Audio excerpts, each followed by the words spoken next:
ஏன்பா இவ்வளோ பாவமாக மூஞ்சி வச்சுக்கிறேன் எதுக்குன்னு சொல்ல. அந்த சாப்பாடுக்காக இவ்வளோ பாவமாக வச்சுக்கிறேன். தருவாரான்னு வேணாம், அவன் சாப்பிட்டோம். சாப்பிட்ற தம்பி நீனு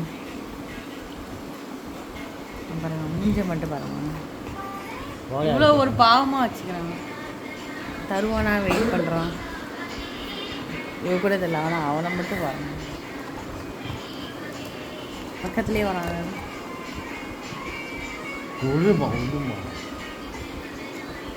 எச்சு ஊற்றி அவன் சாப்பிட்டும்பா. எவ்வளோ யோசிக்கிறான் பாருங்களேன். அவங்க 2 பேரும் முடிச்சு